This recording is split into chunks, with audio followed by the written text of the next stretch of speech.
Welcome back to the course Corrosion Failures and Analysis. Today we have lecture 21 and we will continue our discussion on intergranular corrosion.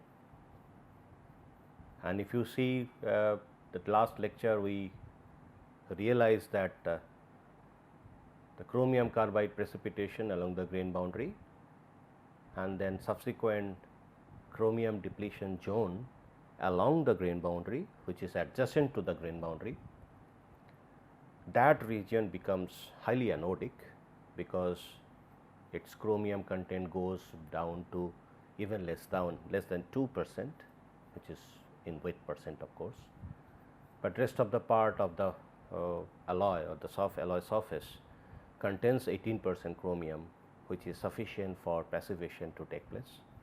So, that become passive stainless steel. At the same time, along the grain boundary you have all those network of chromium carbide, which is Cr23C6 kind of chromium carbide. So, they will also get passivated. So, the narrow zone, which is the depleted in chromium, which is basically depleted in chromium, that becomes anode, and that anode is highly a narrow region and surrounded by a large cathodic regions, because passivated SS or the passivated stainless steel would be noble as compared to the those active stainless steel part. So, the course is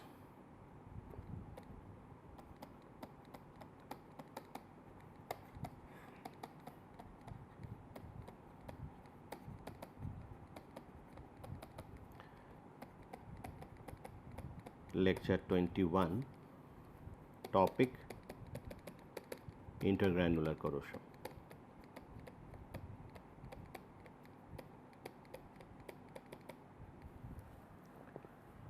Now, as we have discussed in the last lecture, we took one microstructure of austenitic stainless steel, which is 18-8,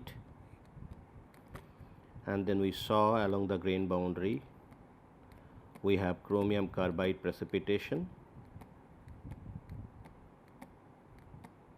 and it forms a network, and this narrow zone, this zone basically are actually depleted with chromium, and that creates a section which is highly anodic, because 12% chromium is needed for sufficient passivation to achieve. So, the 12% chromium should be required in order to make it stainless steel, okay, or stainless.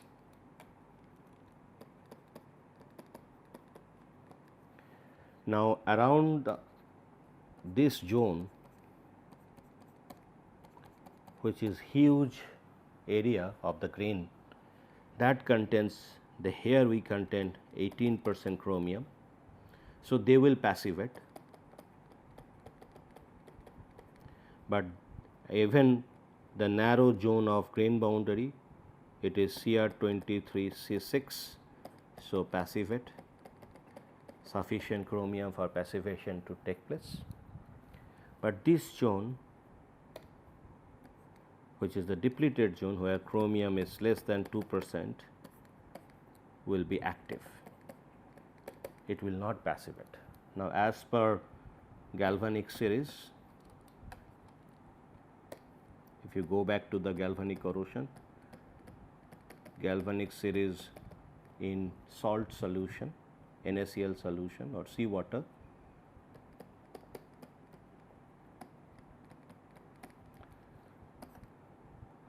passivated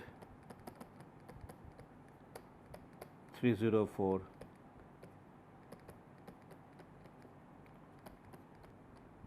stainless steel is sitting at a very high level in the galvanic series as compared to the active 304 stainless steel. So, that means this zone will act as cathode and this zone will also act as cathode, and the narrow section which is anode. So, now there will be galvanic effects. So, this lead to, so these two and this one, they will have strong galvanic effect, since these are lying farther apart in that galvanic series. So, this is cathode and this is anode, that is what it is taking place. Now, at the same time there is one more effect that is coming into picture, area factor. Since cathode here has large area and anode here, which is the depleted zone, this blue part is a small area, and since cathode area is large, so the cathodic reactions have more area, and that is what larger number of cathodic reaction would take place, which require electron, and that electron would be supplied by this narrow anodic region, and that is what the dissolution of this zone will take place aggressively.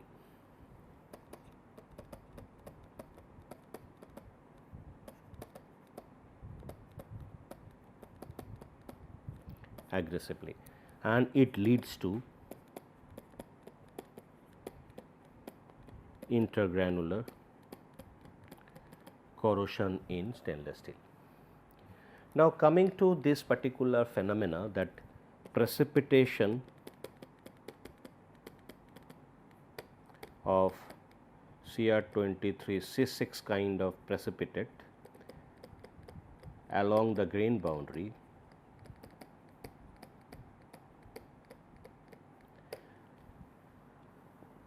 so that process we call it as, when this happens, then only this depletion happens along the grain boundary, adjacent to the grain boundary, actually that blue region.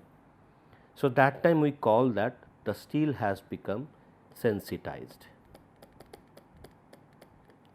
steel, and this process is called sensitization.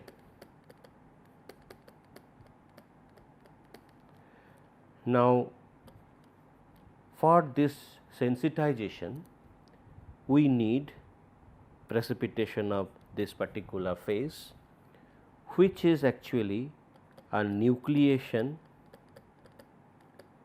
and growth controlled. Fine. And whenever it happens, that means it is basically temperature and time dependent. Fine. So, if something is temperature and time dependent, that means for this sensitization to happen, we have two factors for sensitization. One, temperature, and this is more or less universally proven that in case of 18/8 stainless steel, which is, and rather most of the stainless steels where this 18/8, close to that 18/8 ratio is maintained.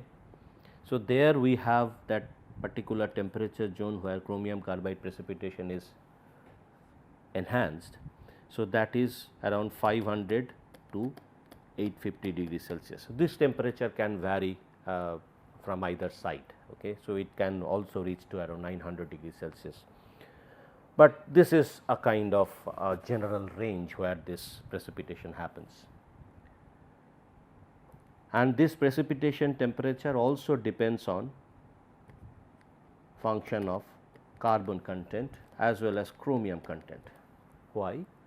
Because for this phase to form, you need both chromium and carbon, but chromium you cannot reduce,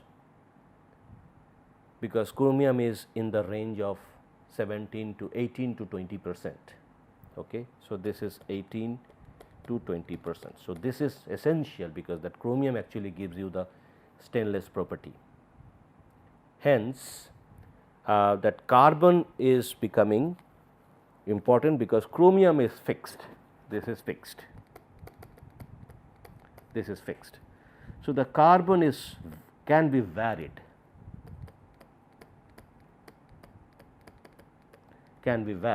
mainly if we have higher carbon. So, then of course, chromium carbide precipitation would become easier because it has much more solute content for the precipitation to for the accumulation of carbon and get this particular to come out as this particular precipitate.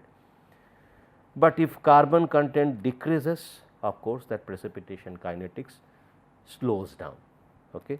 So, that means second part, of course, that means if it is dependent on temperature and it is a nucleation process, and at the same time one more important factor is why it finds a place along the grain boundary, because grain boundary provides heterogeneous nucleation sites. That is what it actually tries to form on grain boundary. So, I will come to that part, but here this is one part, and then second part is time. More would be the time within this temperature zone, higher would be possibility of formation of chromium carbide, because it is a time dependent temperature as well as time, because for that you need diffusion of both carbon and chromium, fine. So, since it needs diffusion, diffusion is a time dependent process. So, that is what time is important. Now, as I said that more would be the time spent by that particular metal within this temperature zone, higher would be the chance of formation of chromium carbide. Now, third factor which actually becomes important in the case of stainless steel, since we see that the chromium cannot be changed, which is the fixed content. If chromium you reduce, chromium carbide formation will be reduced, but that we do not want. So, the carbon can only be controlled. So, you can say the corollary maybe a third factor which controls sensitization is the carbon content, provided there is no stabilizing element. So, just at this moment that there are elements like titanium or niobium, they try to stabilize stainless steel. So, we will talk about that addition of niobium or titanium into the stainless steel for making it stabilized. So, that is falling under control of sensitization, but at this moment we have these three factors. Now, first we will talk about these two part. These two part will be important. Now, this particular temperature zone we call it sensitization zone.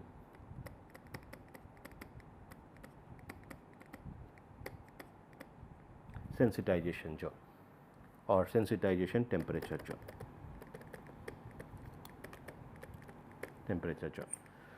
Now, this kind of sensitization is possible, as you understand from this discussion, that if the steel somehow is taken to that temperature range and we leave it there for some time.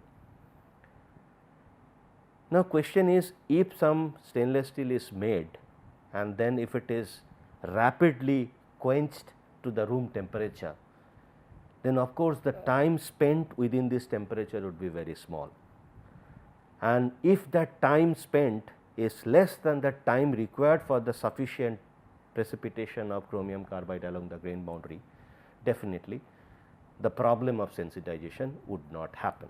So, that means if we quench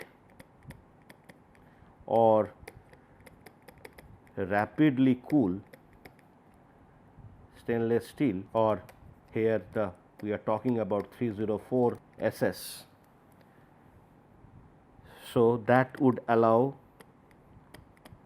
less time spent. So, let us say this is T spent. Okay. So, if this T spent is less than the time required for considerable CuR carbide precipitation, chromium carbide precipitation. Of course, due to rapidly cooling, when it cools from a higher temperature, within this temperature range the time spent is T spent, and that is less than the time required for considerable chromium carbide precipitation, and then by the time it drops to room temperature, no problem of sensitization.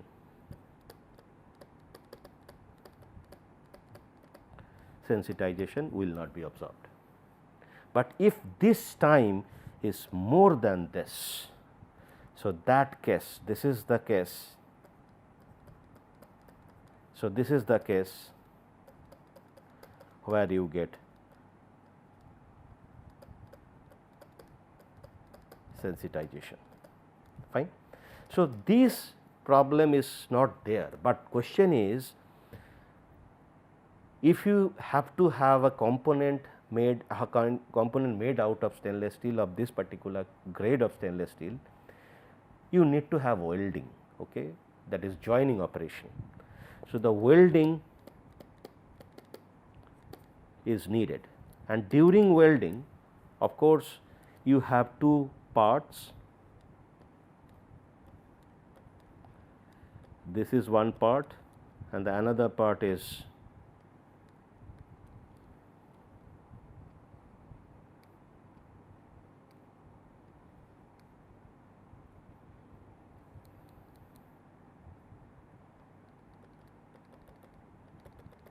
this is another part. So, now here you are doing welding. So, the welding is done, so that is basically the metal pool, and now here we have large heat and the maximum temperature, max temperature, because there only we are putting that beam. If we do electric arc welding, that electric arc is held over there. So, that is what that will be the highest temperature. Now, this heat will be dissipated, and this dissipation would also happen through conduction. So, the heat is going either side. So, the base of that particular, both the sides will also be heated up. An interesting observation is,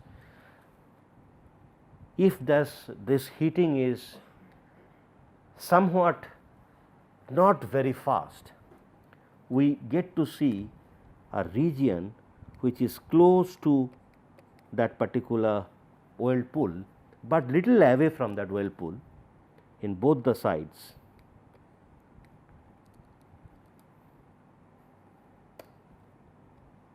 Both the sides we have a zone which is forming. See, this zone will be susceptible to intergranular corrosion. So, this green zone, this part and this part are basically susceptible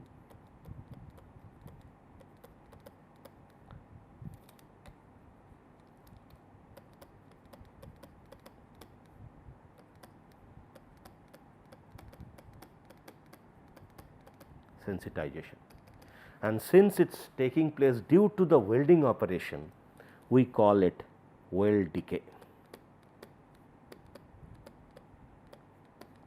The sensitized part, both the sides of that weld of 304 SS is called weld decay. Now, we have to understand why it happens, and it is very normal that it can happen if we weld 304 SS, which contains, this is very important, which contains 0.088% carbon and 18.8, this is still 18.8, 18% chromium and 8% nickel, and this structure is single phase austenitic. Okay. Gamma iron is basically a gamma iron. Okay. Now, why it happens? Because if we try to see in 2 dimension, how much time I have?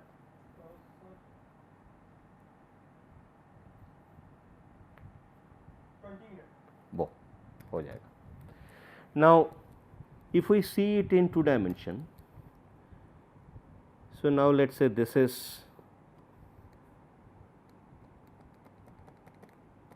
one part, this is another part,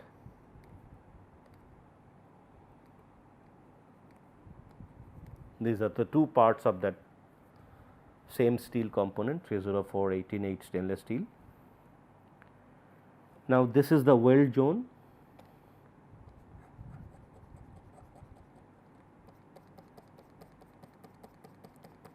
this is the weld part. So, this is the weld pool, and now if we put thermocouple here, so that means this weld pool will spread some distance here both the sides, because the base metal needs to be melted also. Okay. So, then only you can have a very good union. Now, if we put thermocouple at the junction point of the weld pool and the base metal, and then at a particular regular distance, let us put another thermocouple here, another thermocouple here, another thermocouple here. So, this thermocouple will try to measure the heat received, and that heat received will lead to a temperature. So, actually this thermocouple will measure the temperature at those points. Now, this let us name those thermocouple A, let us say this is A part, this is B, this is C, this is D, and we can have temperature time profile of those thermocouple. And of course, the center part which is actually getting those beam, this is the beam part,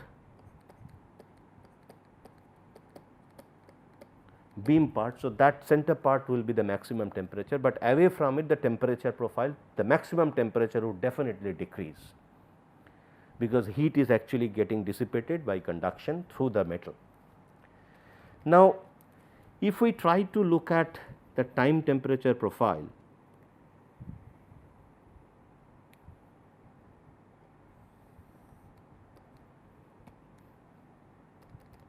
let us say this is my temperature axis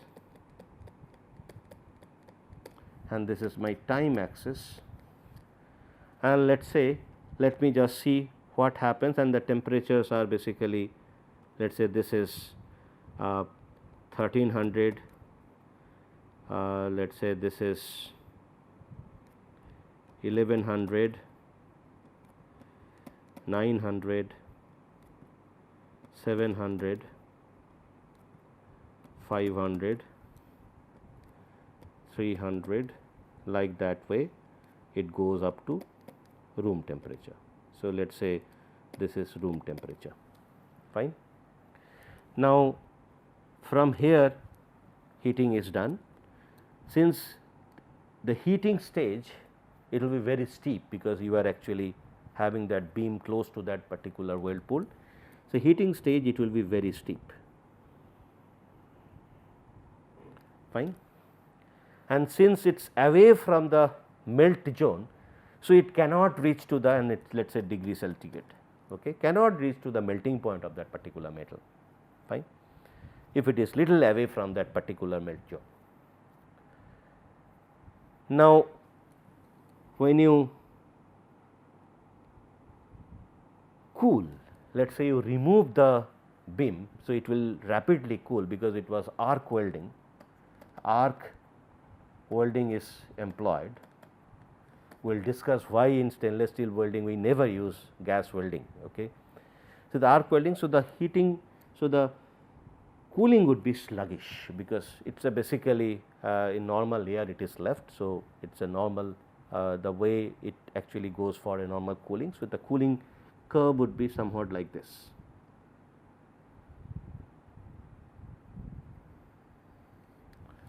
Okay.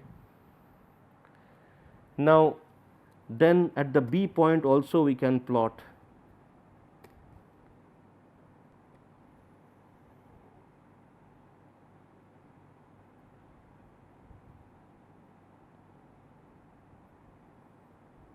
fine. Now, the C part, C thermocouple also you can draw.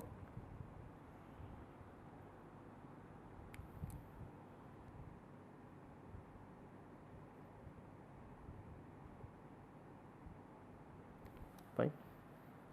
And the D part, D thermocouple can show you, and for example, this though I have taken it to downwards, so actually it is starting here. Fine. So, now D part, okay. So, these are the temperature profile. Fine. And let us say this is in second.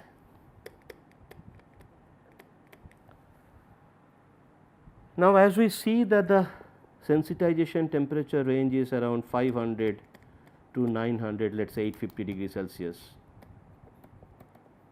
Okay. So, let us put a boundary there. So, this is let us say 850, this is the 850 and 500 is this one. Okay. Now, let us see how much time a particular thermocouple is staying within that particular magic temperature range where this sensitization or chromium carbide precipitation would happen. Now, if we consider the A part, so this is corresponding to A thermocouple, this is corresponding to B thermocouple, this is corresponding to C and this is corresponding to D thermocouple. Fine. Now, in case of D, of course, that particular position of that particular metal is not able to reach to 500 even, it stops there at around 300 or 250 or 280. So, since it is not able to reach to that 500, more than 500, it will never experience this particular temperature zone, okay, in case of D. So, D will not experience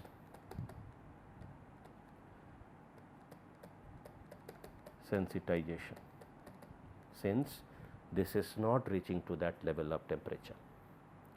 Now, in case of C, yes, if you see that it is entering that particular temperature at this point and leaving that particular temperature at this point. So, the total time spent within that 500 to 850 degrees Celsius temperature is this much. So, I put T C.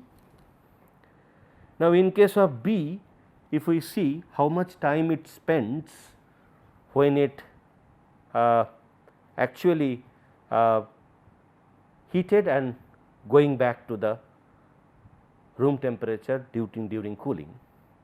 See, during heating it leaves this magic temperature at this point, it leaves it and it reaches around 1100 degrees Celsius. And interestingly, chromium carbide type of precipitate dissolve at around 1050 degrees Celsius, 50 degrees Celsius. So, even if enters this particular magic temperature at this point and leaves at this point, during that time the time of spent at this level would be very small, because it is a heating stage and heating is very quick. So, though the time of residence in that temperature range during heating is less, even if we consider that there is a possibility of little bit of chromium carbide precipitation, still it will not stay there along the grain boundary, because by the time it leaves here and it reaches to around 1100 degrees Celsius temperature, it will dissolve. So, again if it dissolves, then the chromium and carbon will homogenize again. And remember, for getting a very good stainless property all across the mass or the body of that particular stainless steel, we need to have homogenized chromium and homogenized carbon all across it, and it will homogenize. So, there will be no problem when we heat it. But when we cool it, in the case of B, it enters this particular temperature here 850 to 500 and leaves here. Okay. So, that means the time of retention during cooling is this much. So, this is the time. So, if I try to see, so this is the time, this is the time. So, which is I can say time corresponding to D. Now, during cooling we have a possibility of chromium carbide precipitation again along the grain boundary, because the grain boundary provides heterogeneous sites. Now, this time we have to analyze whether this time is sufficiently large for the chromium carbide precipitation or not. Now, if I try to see a point corresponding to the thermocouple A, so that point similar analogy during heating is can be given, just like we have talked about in case of B. The time of retention, and it also time of retention is less during heating in that temperature range. At the same time, the temperature goes beyond 1300 degrees Celsius. So, even if there is a little bit of formation possibility, but those chromium carbide will dissolve, because it dissolves at around 1050 degrees Celsius. Now, during heating we have to again see where it enters. So, during heating it enters here and leaves here, okay, that A point corresponding to A point. So, the time of retention in the temperature range is this much.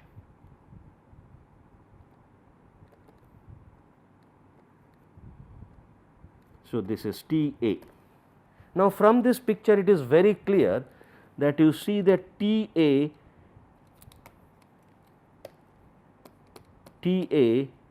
is less than T B is less than T C. So, here this temperature relation is very important.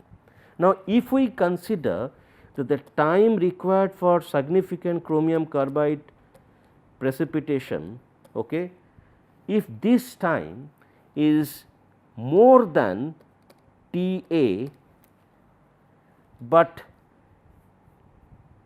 if this time is less than T B and T C, then you can easily make out that when we have at that point of A, the time of retention is not able to give sufficient chromium carbide precipitation, because that time of retention is less than the time formation for sufficient chromium carbide precipitation. But in case of B and C, we could see that the time required for precipitation of chromium carbide is less than T B and T C. So, we have more time for the formation of chromium carbide in case of B and C. So, in this zone, around this zone, so you have to also put close by thermocouple and then see, so where is actually just touching this place and where it is just touching this place. So, in that case B will have precipitation, C will not have, because C it is not going to the that particular temperature range, but the B will have a sufficient time. So, that case only that around the B will have precipitation. So, now in this particular situation, whatever diagram we have plotted, so around this zone we have chromium carbide precipitation. So, this zone becomes sensitized, fine, because of this condition. And similarly, on the other side you can also do the mirror experiment, okay, similar experiment, and you will see that similarly on the other side, if both the stainless steels are same 304, normal 304. So, that time this one also will have this temperature profile like this. So, where chromium carbide precipitation can be possible. So, here Cr23 C6 forms and it becomes sensitized. So, this is a typical phenomena that is observed during welding. So, that is what it is called decay, weld decay. Okay. So, this is called weld decay, fine.